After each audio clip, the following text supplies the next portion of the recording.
Welcome everybody in the lecture hall, welcome everybody on Zoom, welcome everybody from the future. Today, we are going to do something completely different. You know, we spent the entire semester looking at tables and trees. By now, you know, because I repeated it so many times, that when you denormalize tables, you get trees, exactly, collections of trees. We looked at it from the syntax perspective, data modeling, validation, indexing, querying, and so on. But these are two of the shapes that are available for databases, and there are others. You might remember graphs and cubes, right? And then there's, of course, unstructured data. So unstructured data is information retrieval. But graphs and cubes, I would like to take this and next week to look into. So today we are going to look into graphs, and next week we are going to look into cubes. What I would like to see here is that the same principle of data independence applies. You also have syntax, you also have query languages, you also have systems, you also have the data lake version and the ETL version and so on. It all applies. It's just that the data model is different. So I'm not going to go, of course, as deep as I did as trees and tables, but it's just so that you get an impression of this and that you realize that the data model is extremely important when you deal with data for productivity and performance, but then the principles are the same, right? Everything you've been learning. So, yeah, green screen is actually moving. All right.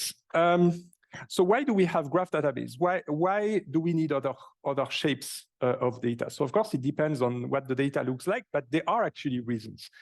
If you look at a relational database, you can have multiple tables, right? It's totally fine, and you can join them in order to use data from all of them and combine it, right? So you can join the tables, and for example, you could have a primary key here and a foreign key here that points to the primary key, and the join is going to match the corresponding records with each other, right? It can be one-to-one, one-to-many, many-to-one, or many-to-many, depending on the situation, right?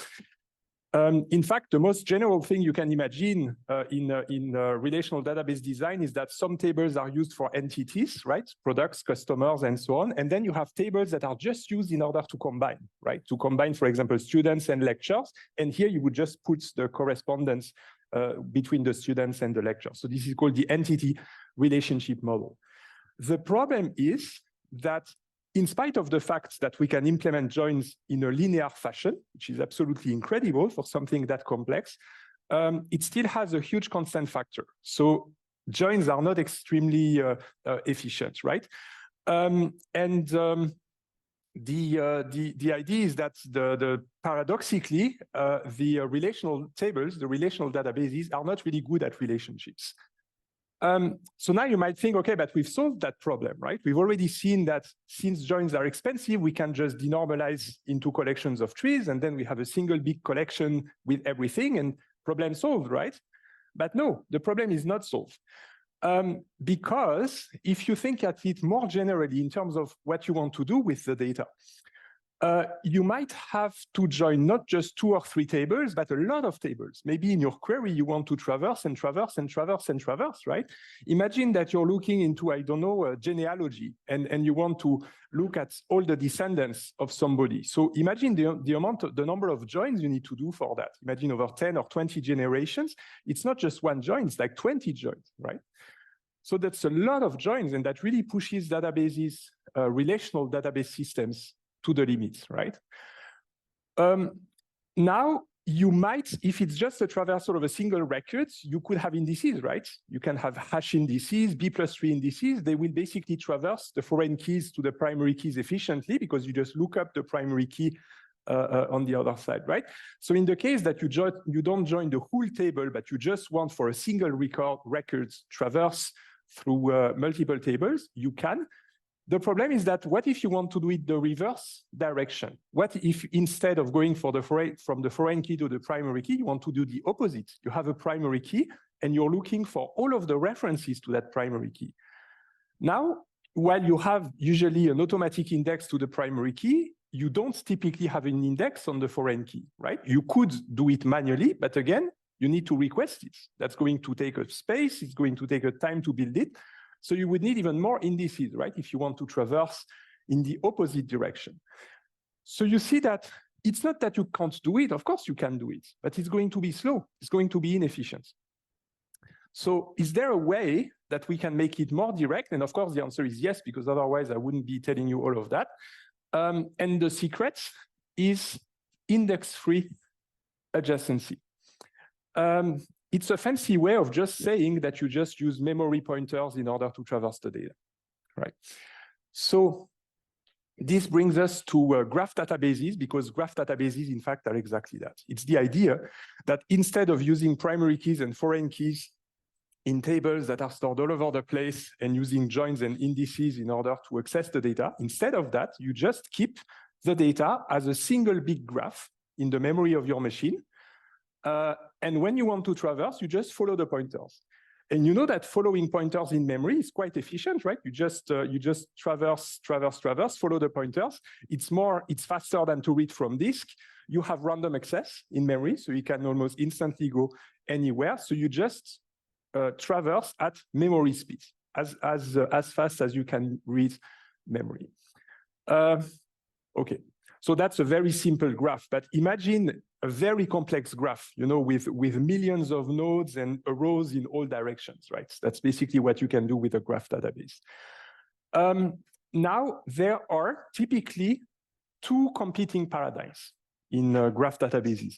It's a little bit like in trees, you have XML and you have JSON, right? So these are kind of two competing communities or you know, ways of doing that.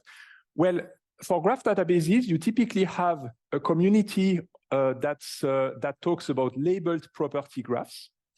One of the most famous products is Neo4j. Who heard of Neo4j before? Many of you, right? So this is, there are others, but this is one of the most famous ones, so we'll use it.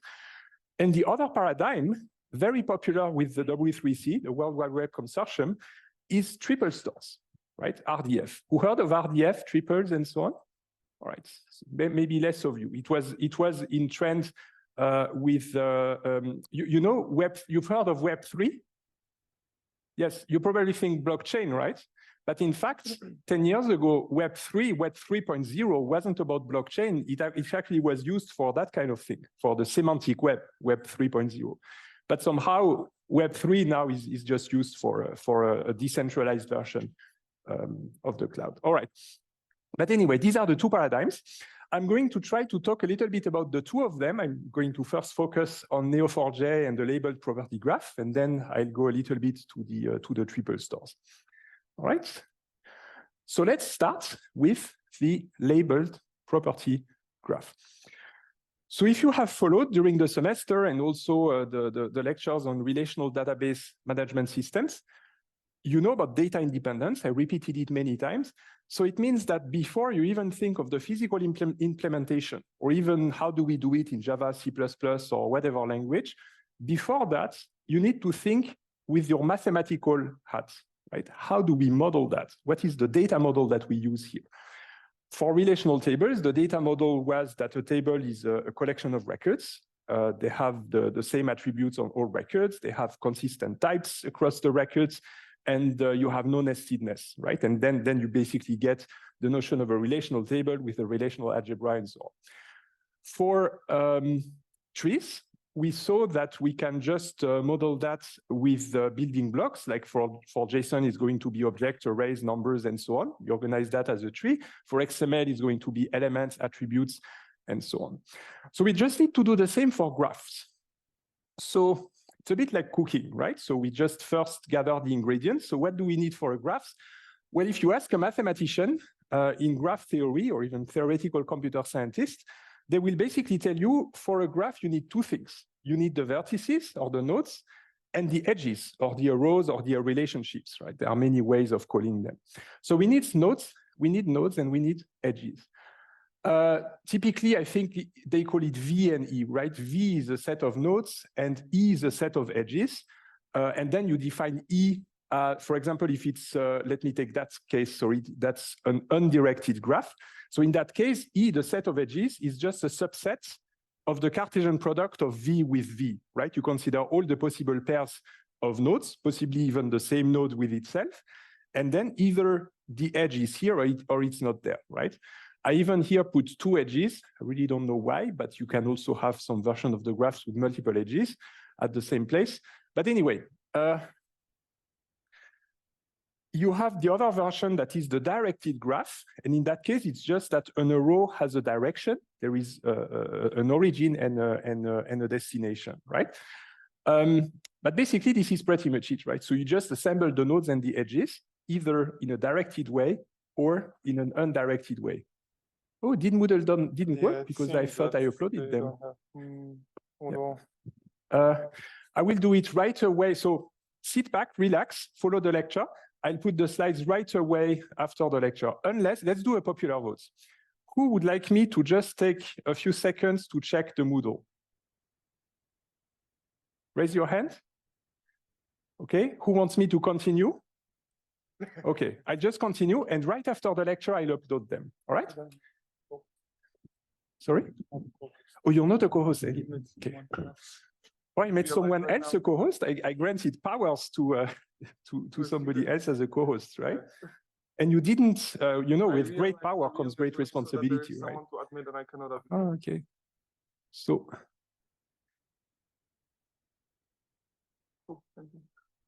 Oh, I see. Yes, somebody was made a co-host. All right. Okay. So let me just follow. You know, it's Switzerland. We love to vote. So I'm following the votes. So a graph can be either directed or undirected. In fact, graph theory, I'm not going to be doing graph theory here, but you can spend a whole semester just on that, looking, you know, at max flow, min cut, and all these problems and so on. It's actually very interesting. But I look at it from a data perspective right here in this lecture. And from a data perspective, we are not happy with just nodes and edges, right? While it's very interesting what you can do with nodes and edges, we like to add a few more things in the mix. And so I'm going to add some spices to the whole recipe. And the spices are properties and labels. So when I add the properties and labels into the mix, I get something like this, which is kind of an enhanced and fancier version of my graph. So you still have the directed graph, basically with nodes and edges.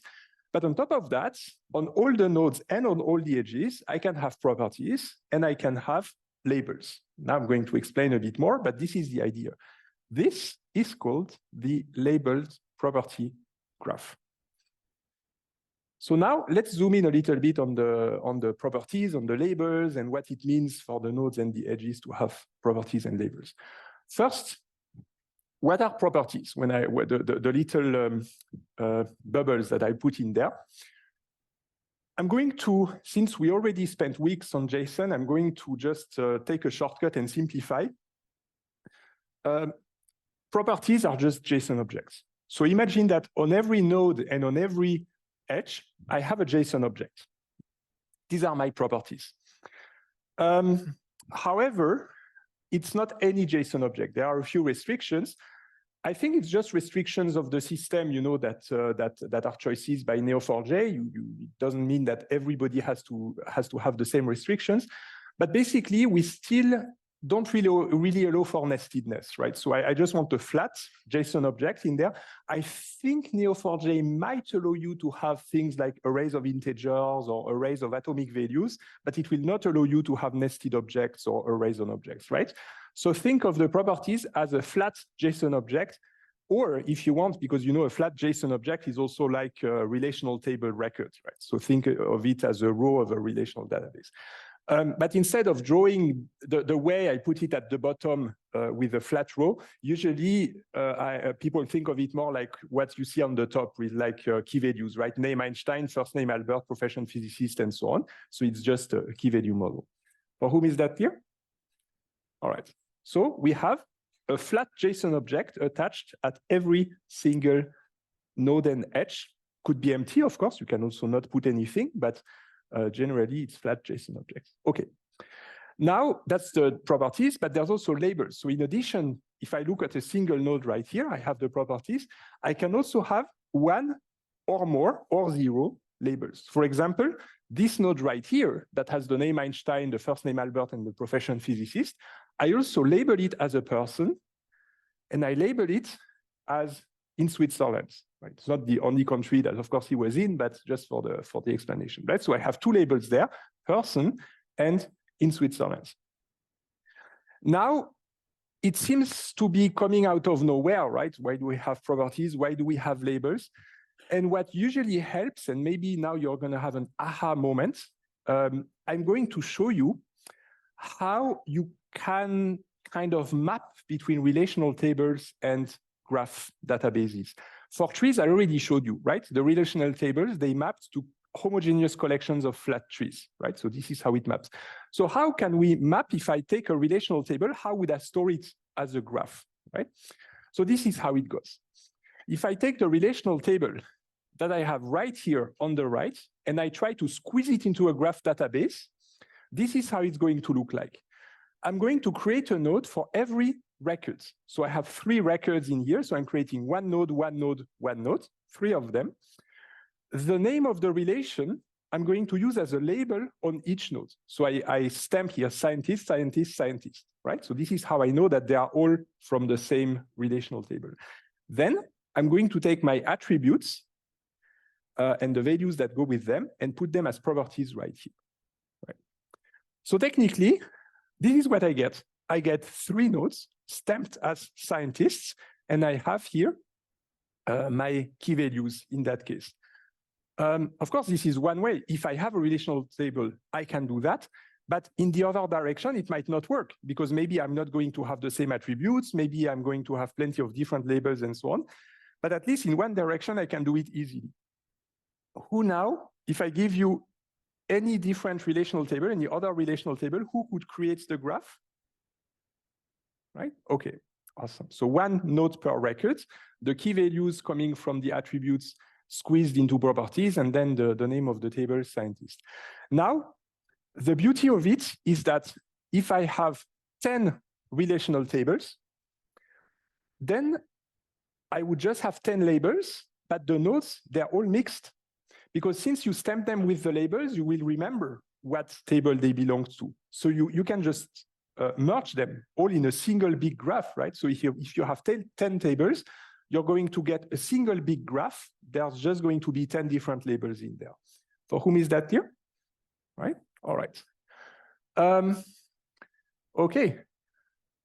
Now, a few more words about the types you can have in these properties, right? So here I just used a few strings technically, but actually you can also have, what do we have here? We have integer, float, Boolean, date, time, date, duration, point. That shouldn't really surprise you, right? There's a déjà vu in here. It's pretty much the same types you get as attributes in a relational table, the same types you get in XML schema, in JSON, you know, all of these atomic types. So you don't really have anything more to learn except that look at the documentation to see what types are available, but that's pretty much it, right? So this is why I put on the second column a correspondence to JSON and JSONic, just, you know, so that you can relate. But that's the idea. So you don't have much to learn here. It's just the atomic types you get. You also have lists and maps. But again, I told you, so the lists and maps, they will be part of the language when you manipulate them. The maps corresponds to objects, but again, in properties, the maps you can only have at the top level, right? I told you you cannot nest them inside of the properties. That's a bit of a limitation. And the list in the properties can only be a list of atomic values. You cannot have a list of objects or an array of objects. But of course, when you query and use the language, maybe you will build these things, but they will just not be properties in the graphs. Node relationship path, I put them in green in here. They are not going to be in properties, of course. It's just that they're also part of the language. I will show you the language. It's called Cipher to navigate the graph and manipulate the graph. In the language, there will also be additional types, nodes, relationships, path. These we never saw. We haven't seen before. They do not exist in relational tables. They do not exist in document stores or in collections of trees. They're just new. They are part of the graph databases. All right, so this is the Cipher type system. And again, Cipher is the language that we're going to use to query the data. Everybody's following? Okay. So apart from node relationship path, all the rest should not be new to you. That's all something you've seen before. Now, So we've covered the properties and the labels on the nodes. Let's look at the edges now. What happens? So we can also put labels on the edges. But unlike nodes, you cannot have multiple labels. It's just one label for every edge, right? So here I use A and B just for the sake of it, and I also use dashed for B and full for A, just in order to show you that you can represent them visually like that. In reality, the kind of labels you're going to have is friend of, is located in, so it's going to be just how it relates. Or maybe if you have a student node and a lecture node, then the edge is going to be called visits, right? A student visits a lecture. You can also have, I think one of the most popular usage is a movie database, where you have a film and then it was produced by, and then it just points to the producer and so on and so on, right? Okay. All right, so these are the labels on the edges. They are called names or relationship names, depending on the context, but it's just labels. Now, what does it mean when I have, for example, here two nodes that I'm connecting with a relationship? Well, technically, the way you could think of it in terms of relational tables with this entity relationship model is that you could also map these edges from a table, but the table is just a to-from table, right? It's a table whose only purpose is to map, is to match from two sides, right? So to is a foreign key to here, from is a foreign key to here, and we have a record here whenever somebody is the child of somebody else, right? So here I just put Hans Albert Einstein. He's a son of Albert Einstein, and so we have to and from for the child relationship, right? So it's just another table, but in that case, because this is meant to be joined, right? So you would represent it here with an edge in the graph. Yes? What is the table that having made? There is none. This is something you can basically, let me repeat the question for those on Zoom. What's the equivalent in relational database systems of multiple labels on a node? There is none, because it's a one-way mapping. So basically, I told you, if you start with relational tables and put them in a graph database, you're going to end up with nodes that each have one label. But it's injective, but it's not surjective. It means that you're going to have a lot of graphs that you cannot map back to relational tables, because graph databases are more general. You can do a lot of things that you cannot do with relational tables. But the same applies to collections of trees, right? You can map a relational table to a homogeneous collection of flat trees. But if you have a heterogeneous collection of nested trees, you agree that you can also not map back to a relational table, right? So it's the same thing here. You can map in one way. The other way, it doesn't work, right? Or you could, but you need to hit it with a hammer. You basically need to do something more complex, all right? Does it make sense? Awesome. So now you have a correspondence to the relational tables. Note that the only reason I'm doing that, showing you the map from the relational tables, is only to develop your intuition. Once you have a graph database and you start querying it, you no longer think of the relational table. It's out of the picture then. You only think of graphs after that. This is really just in order for a gentle introduction that I'm showing that correspondence to give you that intuition. All right. So now we're going to query the data. So it's actually quite cool the way it's done. So imagine I have a graph on the left. The querying works a lot with patterns. Imagine that I have the pattern on the right with a dashed line followed by a full line. Let's find this pattern. It's right here. Do you see the green path here? Can you see it? You see? Right here. We also find it right here. See? Dashed followed by full. Here, here, here. So now I added A and B, but A is for the dashed one and B is for the full one, just because, again, this is implemented with labels. So I'm looking for a pattern, A, B, and I find it at plenty of places. Well, this is one of the basic queries you can do with Cypher. You can put a pattern and look for it. Technically, it looks like this. This is called ASCII art. You know, in ASCII, you can draw things that look like nice drawings, but it's kind of cool the way they design the language, because you really put the patterns using, you know, the dash and the greater than and so on. But look at it, this is an arrow labeled with A, and this is another arrow labeled with B. Alpha, beta, gamma are only names that I give to the nodes. It's like variables, right? Whenever that pattern matches something, I'm going to call alpha the first one, I'm going to call beta the second one, and gamma the third one. It's just to refer to them. I just give them temporary names. But you see the beauty here. There's an arrow pointing to the right, labeled by A, and a row labeled as B. Who sees it? Right? It's just like a nice drawing just with the characters. Now, I can also filter additionally. I just add constraints. I can say that I want beta to have the label yellow. Could also be scientist or person or whatever label you want. You just add it after a colon, after the name of your variable. So now it's only going to catch the patterns where the node in the middle is actually yellow, and the other, if it's not yellow, it will not be matched by the pattern. I can also match patterns specifying the properties I want. For example, in that case, I might want to require that the name of the alpha node, the first one, must be Einstein. Then it's, oh, we have visit. Wow. Hello.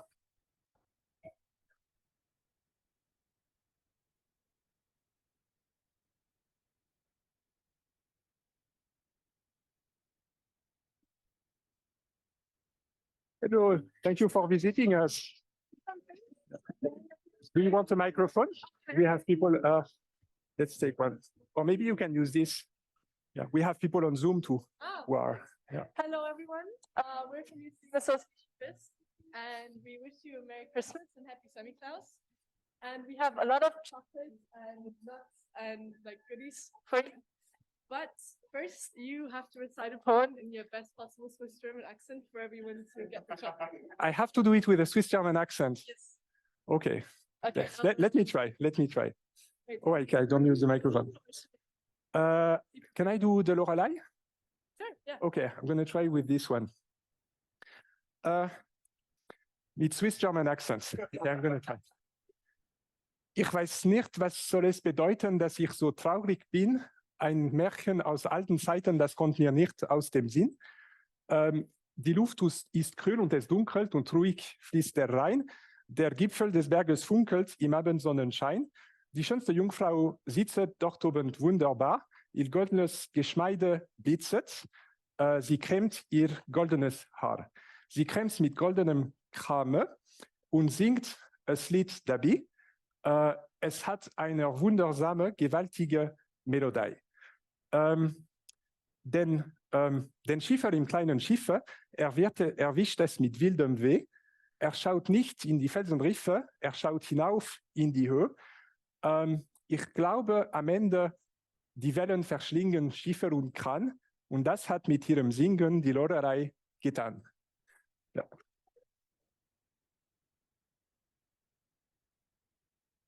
Ist mein Schweizer Akzent gut gewesen? Not Swiss, but yes, from what Okay. it sounds Very nice. So now they get chocolates and this is nice. Thank you. Yeah. and, Do you want to say hello to the people on Zoom? Because we have, come over here. So we have here, so you see, this is the screen, and then you see everybody on Zoom. Yeah. This is how it works. Merry Christmas. It's very sad that you're not here in person because else you'd be getting chocolates and great live performance. Thank you very much. And yeah. I hope they heard you because the microphone might not be plugged, but yeah. But it was nice having you here. Thank you for visiting. Yeah. Oh yes, gladly. Yeah.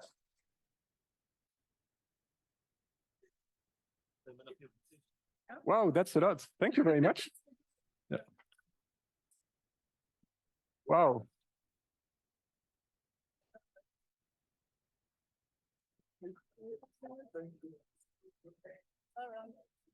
Thank you.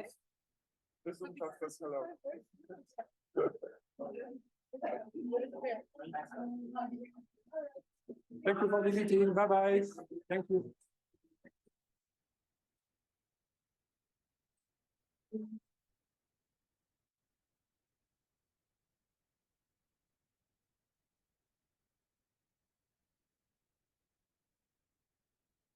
Benefits of attending in person.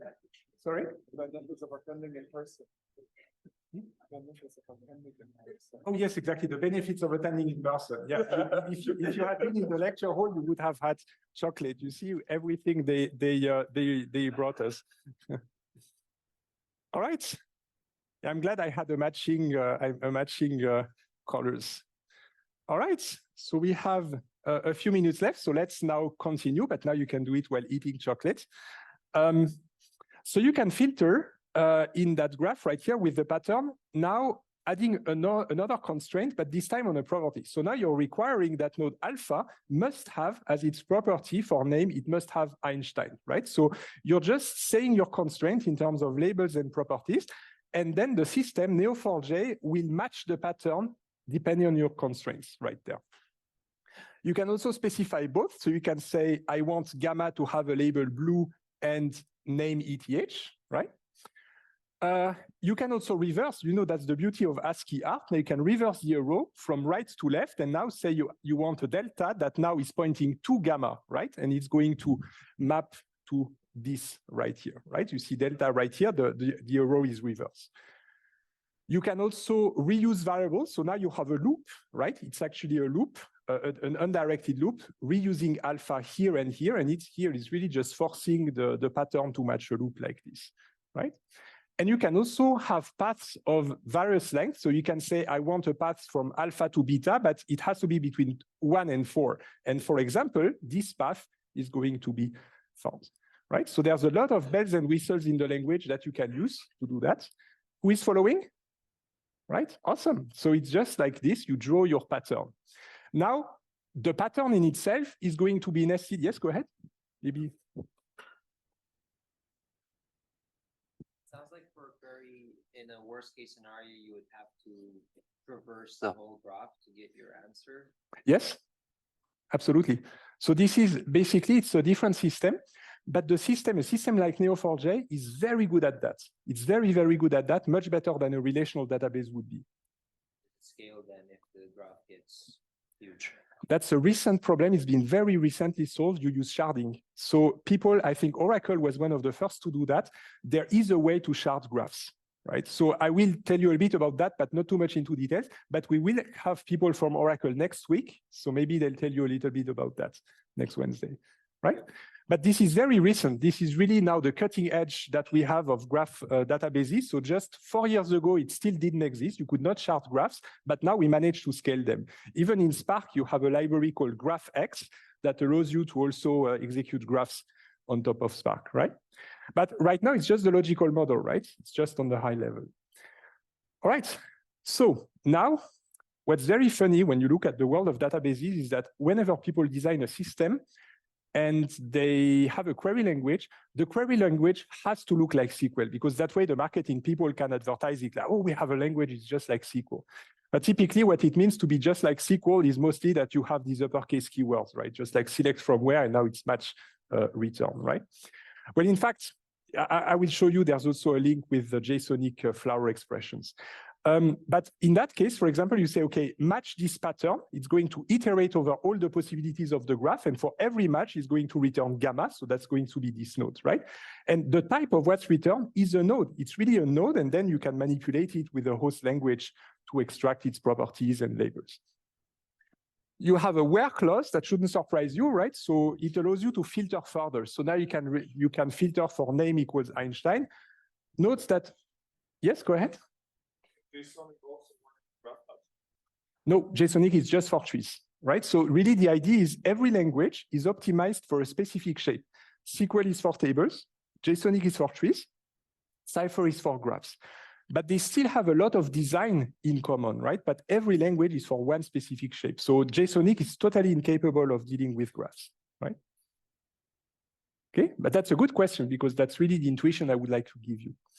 Now, this where clause, I could also have put name Einstein inside the match clause, right? Like I showed you before. So you have freedom in the way you want to do it. But in that case, I'm basically matching all the possible patterns. I'm only keeping those for which the name is Einstein for alpha, and then I return for this the gamma. Now it starts looking like these flower expressions in JSONic or the select from where in SQL. There is also the with clause. That is a way to project and only keep some of the properties from above, right? So we have a match. Then we only keep the other person node and convert the name to upper and recall it uppercase name. Then we have a where clause, then we have a return. So now you see, it's just a clause, a clause, a clause, a clause, a clause. It's just a succession of clauses. And in fact, you can interpret that now that you've learned JSONic with the tuple streams, it's going to be very easy for you to understand the intuition for the clauses in Cypher, because it's the same idea of these tuple streams. Of course, they do not call them tuple streams, but the idea is the same, right? So every clause is going to return some bindings for the variables, and every clause takes some as input and outputs some different bindings, and it flows top to bottom, all the way down to what the return clause gives you. For whom is that intuitive, right? I hope you see the parallel with the JSONic flower expressions, right? Okay, and the return is at the end, just like in JSONic. In SQL, the select would be the corresponding clause is the select that would be at the top. All right, so you see that in the modern languages, we tend to generalize the semantic of select from where first by putting the return at the end, and second by having this flow like this top down.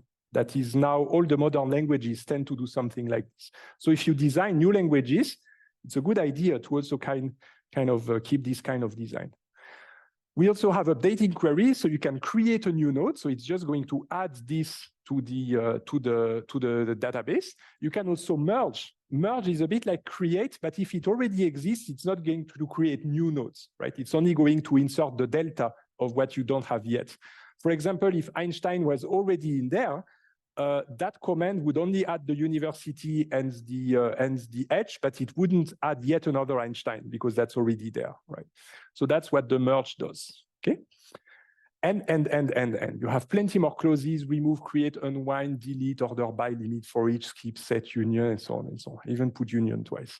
Right, so look at the documentation, be curious. You're gonna have a few exercises, play with it. You don't have to worry for the exam. You're not going to have practical exercises with this, just theoretical. Practical is only JSONic, SQL, PySpark, and Spark SQL. All right. Now, how does the architecture look like? Very quickly. First, it's a centralized architecture with the idea that you have, just like in MongoDB, some kind of main nodes, some primary node, and then secondary nodes, and you keep them in sync, right? It's replication of the same data on both sides. You can also, and that's the same as in MongoDB, if you have a lot of people reading your data, you can allow them to not read it from the primary nodes, but from the secondary nodes. And that's fine too, right? So that allows you to scale up when the I/O is a problem. The writes, you also have a choice. It's the same as for MongoDB. Either you're very conservative and say, I only want you to ever update data on the primary nodes, then it gets propagated to the secondary nodes.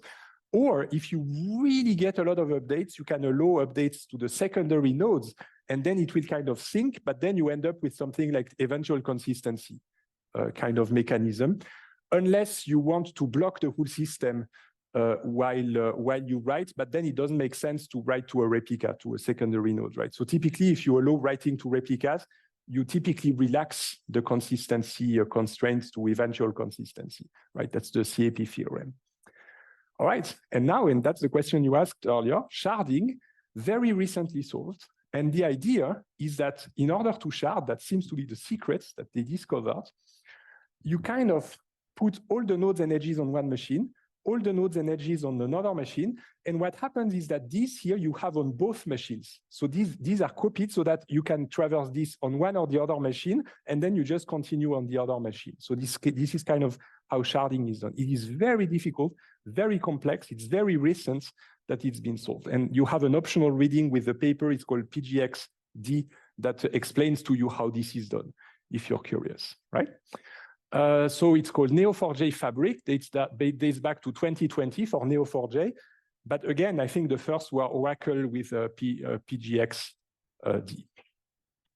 All right, now, what about the physical level? Well, I'm not going to go, yes, go ahead. That's full replica of the graph, the shards or...